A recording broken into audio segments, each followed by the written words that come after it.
জাদুর দিন সোনার লেহেঙ্গা। অনেক দূরের এক রাজ্য ছিল। রাজ্যের নাম ছিল সোনাপুর। সেখানে রাজা বীরেন্দ্র ও রানী চন্দ্রমুখী তাদের বিশাল রাজ্য শাসন করতেন। আর তাদের ছিল 3 রাজকন্যা, মারিয়া, তানিয়া ও মেধা। ওরা ছিল অপূর্ব সুন্দরী ও বুদ্ধিমতী। কিন্তু রাজপ্রাসাদে ছিল এক বড় অভিশাপ। রাজকন্যারা কখনো প্রাসাদ থেকে বের হতে পারত না।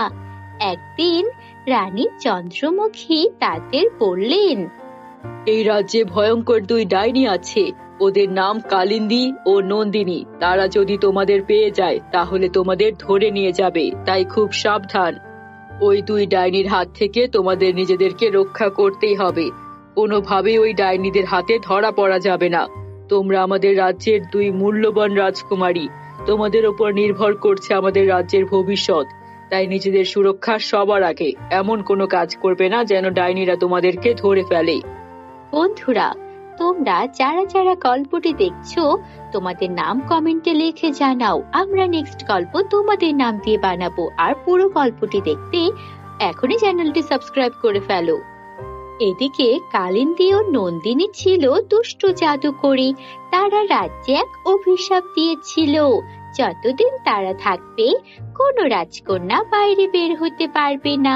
কিন্তু একদিন মারিয়া, তানিয়া ও মেধা ঠিক করলো এই বন্দিদশা আর ওরা মানবে না।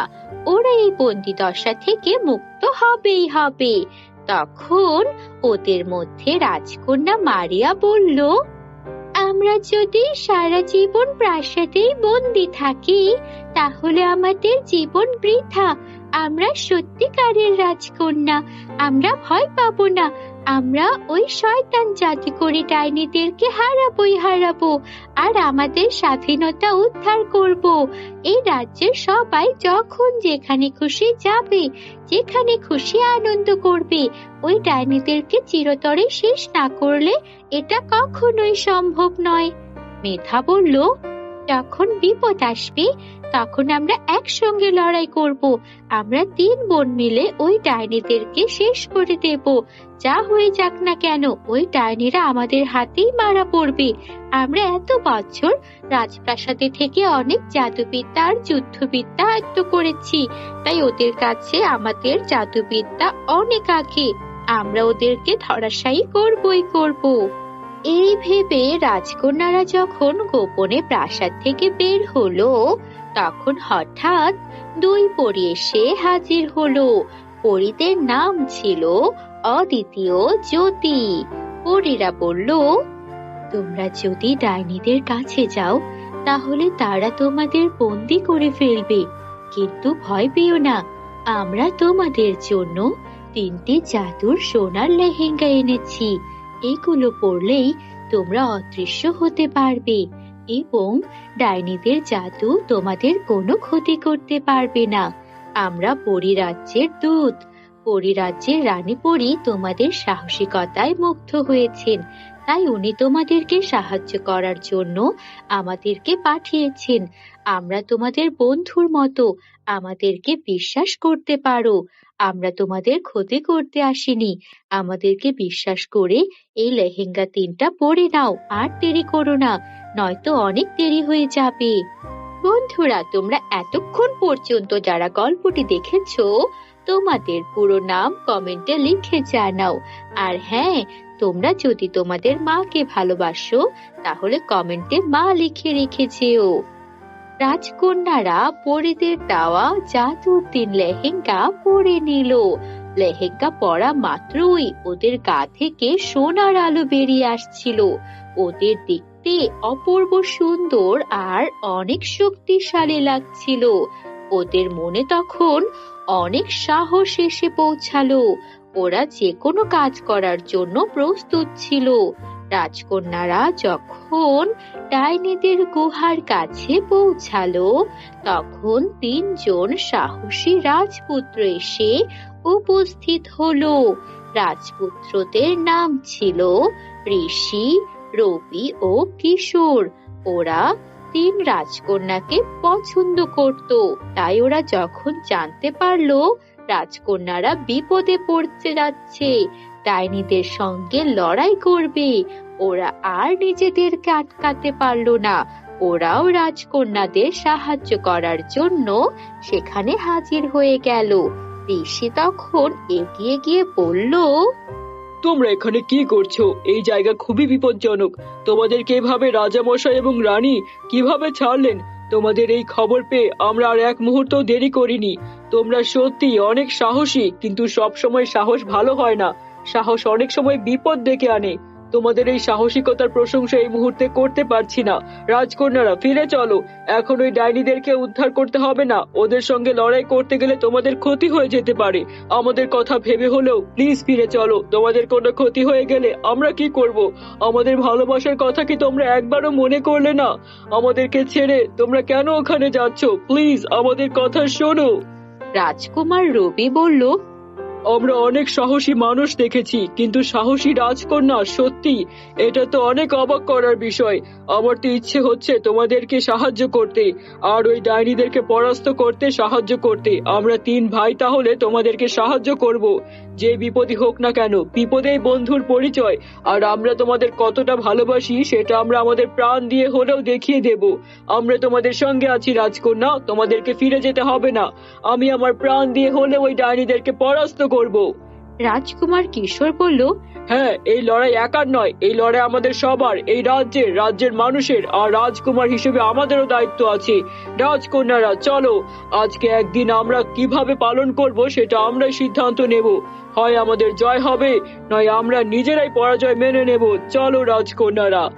ডাইনিরা যখন দেখলো রাজকন্যারা তাদের কাছে এসেছে, তখন তারা অট্টহাসি দিতে লাগলো। তোরা কি মনে করেছিস আমাদেরকে জাদু দিয়ে হারাতে পারবি? আর সঙ্গে তিনটা পুচকে ছোড়াকে নিয়ে এসেছিস, ওরা আমাদের কি করতে পারবে? আজকে তোরা সবাই আমার হাতে জানে প্রাণে মারা যাবি। কিন্তু রাজকন্যারা সোনার লেহেঙ্গার জাদু ব্যবহার করলো। হঠাৎই এক প্রবল ঝড় উঠলো, আর সে লেহেঙ্গা থেকে আলো বেরিয়ে ডাইনিদেরকে ধীরে ধীরে পাথরে পরিণত করে দিল। ডাইনিরা চিৎকার করতে করতে সেখানেই শেষ হয়ে গেল, আর ডাইনিদের অভিশাপও শেষ হয়ে গেল। রাজকন্যারা রাজপুত্রদের হাত ধরে খুশি খুশি রাজপ্রাসাদে ফিরে গেল।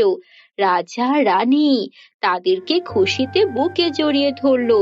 রাজা বীরেন্দ্র বললেন, আমার কন্যারা শুধু রূপে নয়, গুণেও সেরা। আজ থেকে আমার কন্যারা আর বন্দী নয়, তারা সবাই মুক্ত। রাজ্যে উৎসব শুরু হলো। রাজকন্যারা তিন রাজপুত্রকে বিয়ে করলো, আর সোনাপুর পরিণত হলো সুখের রাজ্যে। আমাদের চ্যানেলটি এখনো সাবস্ক্রাইব না করে থাকলে জলদি সাবস্ক্রাইব করে ফেলো বন্ধুরা। Bye bye. অনেকদিন আগের কথা, রসুলপুর নামে একটি ছোট্ট গ্রাম ছিল। সেই গ্রামে একজন রাখাল ছেলে বাস করত। আর সেই রাখাল ছেলেটি প্রতিদিন একটি গাছের নিচে বসে বাঁশি বাজাতো। সেই রাখাল ছেলের নাম ছিল রাজু। একদিন রাজু হাঁটছিল রাস্তায়, তখন হঠাৎ দেখতে পেল একটি সুন্দরী মেয়ে গাছের নিচে বসে কান্না করছে। তখন রাজু সেই মেয়েকে ডেকে বলল, কি হয়েছে তোমার? আরে আরে, কি হয়েছে আপনার? এখানে বসে আপনি এভাবে কান্না করছেন কেন? এর আগে তো কখনো আপনাকে এই গ্রামে দেখিনি। কে আপনি? আর তাছাড়া আপনি কোথা থেকেই বা এসেছেন বলুন তো? তখন সুন্দরী মেয়েটি বলল, আমার নাম হচ্ছে নূপুর। আমি শুধু নিজে একটা নামই জানি, আর কিছু আমার মনে নেই। আমি কিছুই মনে করতে পারছি না। এখন আমি কি করব? এই বলে সেই মেয়েটি আবারও কান্না করতে থাকে। দয়া করে আপনি কান্নাকাটি করবেন না। আমি আপনার জন্য দেখি কি করতে পারি। চলুন, আমার সাথে চলুন আপনি। বরং আমার সাথে গেলেই আপনার ভালো হবে। যতদিন আপনি আপনার পরিচয় মনে করতে না পারছেন, ততদিন আপনি আমার এখানেই থাকবেন, কেমন? তখন সেই মেয়েটি কিছুক্ষণ ভেবে বলল, আচ্ছা ঠিক আছে, আমি আপনার সাথেই যাব। আর তাছাড়া তো আমার কোনো উপায়ও দেখছি না। ঠিক আছে, তাহলে চলুন আমার সাথে। তারপর রাজু সেই সুন্দরী মেয়েকে নিয়ে তার বাড়িতে গেল। সেখানে তার মা রাজুকে জিজ্ঞাসা করলো, কে এই মেয়ে? কি রে রাজু, এ কোন মেয়ে? কোথা থেকে পেলি একে? আসলে মা, এই মেয়েটার নাম হচ্ছে নূপুর। সে তার পরিবারকে হারিয়ে ফেলেছে। তাই যতদিন তার কোনো কিছু মনে না হচ্ছে ততদিন বরং আমাদের বাড়িতেই থাকুক। তুমি তো দেখছি খুবই সুন্দরী মেয়ে। আচ্ছা শোনো, তুমি আমার বাড়িতে থাকো, আর তুমি আমার এখানে থাকলে কোনো সমস্যা হবে না। তোমার যদি কোনো সমস্যা হয় তাহলে আমাকে বলো। আচ্ছা ঠিক আছে আন্টি। তারপর থেকে নূপুর তাদের সাথে হাসি খুশিতে থাকতে শুরু করলো। নূপুর আর রাজা তারা সবসময় একসাথেই থাকতো, আর নূপুর ও রাজার সম্পর্ক দিন দিন ঘনিষ্ঠ হতে থাকে। আর রাজু ও নূপুরের এমন ঘনিষ্ঠতা দেখে তার মায়ের চোখে পড়ে যায়। তখন রাজু তার মা নূপুরকে ডেকে বলল, এই শোনো, আমার অনেক ইচ্ছে আমি মারা যাওয়ার আগে আমার ছেলের বউকে দেখব। তাই আমি ভাবছি যে তোমাকে আমি আমার ছেলের বউ করে নিব। যদি তুমি রাজি থাকো তো আমাকে বলো। কিন্তু আমার তো কোনো পরিচয়ই নেই, আমার তো বাবা মাও নেই। একজন অপরিচিত মেয়ের সঙ্গে কিভাবে আপনি বিয়ে দিবেন আপনার ছেলেকে, বলুন তো? আরে মেয়ে, এটা তো এখান থেকেই তোমার পরিচয়। আজ তুমি আমার পরিবারের নতুন সদস্য। তারপর রাজু ও নূপুরের বিয়ের বিষয়টা পাকা হয়ে যায়। এভাবেই তাদের সংসার হাসি খুশি যাচ্ছিল। কিন্তু একদিন রাতে রাজু ঘুম ভেঙে যায়, আর সে দেখতে পেল বিছানায় নূপুর নেই। রাজু অনেক চিন্তায় পড়ে যায়। রাজু ভাবতে থাকে, এ কি, নূপুর কখনো তো আমাকে না বলে কোথাও যায় না, তাহলে রাতে সে কোথায় বের হয়ে গেল? তখনই নূপুর সেখানে চলে আসলো। নূপুর, তুমি কোথায় চলে গিয়েছিলে বলো তো? আমি তোমার জন্য কত চিন্তা করছি। আরে কোথাও না, আমি কোথায় যাব, আমি তো এখানেই ছিলাম। এই বলে নূপুর আবারও শুয়ে পড়ল। রাজু তাকে কোনো কিছুই বলল না, সেও শুয়ে পড়ল। কিন্তু রাজু লক্ষ্য করলো যে নূপুর যেই দিন থেকেই আলাদা হয়ে গেছে, নূপুর তখন থেকেই সবসময় একা থাকতে চাইতো, কারোর সাথে কথা বলতে চাইতো না, এমনকি তার শাশুড়ি মায়ের সাথেও কোনো কথা বলতে চাইতো না। একদিন রাতে নূপুর ও রাজু বিছানায় ঘুমাচ্ছিল, কিন্তু নূপুর জানতো না যে রাজু ঘুমায়নি, রাজু শুধু ঘুমের ভাব ধরেছে। সেদিন রাতে নূপুর বিছানা থেকে উঠে চলে গেল, আর রাজু তার পিছনে পিছনে আসতে থাকে। নূপুর যেতে যেতে একটি জঙ্গলে গিয়ে পৌঁছালো, আর রাজু তার পিছন থেকে তাকে দেখতে দেখতে হঠাৎ রাজু দেখতে পেল যে নূপুর কয়েকজন পরীর সাথে কথা বলছে। এটা দেখে রাজু অবাক দৃষ্টিতে তাকিয়ে থাকে, আর দেখে যে একজন পরী নূপুরের হাত ধরে টানছে। এটা দেখে রাজু সেখানে তাড়াতাড়ি দৌড়ে যায়, সেখানে গিয়ে নূপুরের হাতটা ধরে ফেলে, আর বাকি সব পরীরা সেখান থেকে পালিয়ে যায়। আর তার স্ত্রী নূপুর সেখানে অজ্ঞান হয়ে পড়ে গেল। এটা দেখে রাজু অনেক ভয় পেয়ে যায়, এবং রাজু নূপুরকে নিয়ে বাড়িতে চলে আসে। আসার পরের দিন সকালে রাজু হাঁটতে হাঁটতে তাদের গ্রামের সেই তান্ত্রিকের কাছে যায়, আর সেই তান্ত্রিক সবকিছু খুলে বলে। তখন তার কথা শুনে তান্ত্রিক বলল, আরে আরে রাজু, তুই এটা কি করলি বলতো? তুই তো অনেক বড় ভুল করে ফেলেছিস। যাকে বিয়ে করেছিস সে এই পৃথিবীর কেউই না, সে পরীর জগতের একজন পরী। এতদিন তোর কাছে ছিল কারণ তার সব স্মৃতিগুলো ভুলে গিয়েছিল, সে তাই তোর কাছে ছিল। কিন্তু এখন তো তার স্মৃতি ফিরে এসেছে আস্তে আস্তে, কিন্তু এখন তোর কাছ থেকে সে আর থাকবে না, কারণ সে সেই জগৎ থেকে এসেছে, সেই জগতেই সে ফিরে যাবে। একদিন তাকে ফিরে যেতে হবে, কারণ সেই জগতে তার সব আত্মীয় স্বজনরা এবং পরিবারের সকলেই আছে। তারা তার সাথে রাতে দেখা করতে আসে। তারা একদিন না একদিন তোর স্ত্রীকে নিয়ে চলে যাবেই, তুই কিছুই করতে পারবি না রে। তান্ত্রিক, তুমি আমাকে সাহায্য করো। মেয়েটাকে আমি কিভাবে ছেড়ে দিই? আমি যে তাকে অনেক ভালোবাসি, আমি তাকে হারাতে চাই না। সে চলে গেলে আমি তাকে ছাড়া বাঁচতে পারবো না। তাকে কোনো জাদুবিদ্যা দিয়ে অন্তত সাহায্য করুন। কিন্তু তোর স্ত্রী তো কোনো জাতিবিদ্যায় কাজ করবে না রে।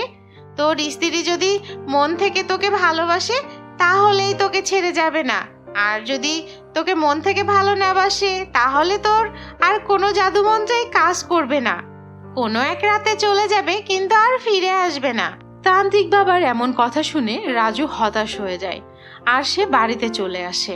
তারপর থেকে রাজু প্রতি রাতেই তার স্ত্রী নূপুরকে পাহারা দিতে থাকে। যেন কেউ তাকে নিয়ে যেতে না পারে। কিন্তু এক রাতে রাজু ঘুমিয়ে পড়েছিল, আর তখনই নূপুর ঘুম থেকে উঠে সেই জঙ্গলে চলে যায়, আর তারপর সেখান থেকে অন্য পরীদের সাথে তার পরীর রাজ্যে ফিরে যায়।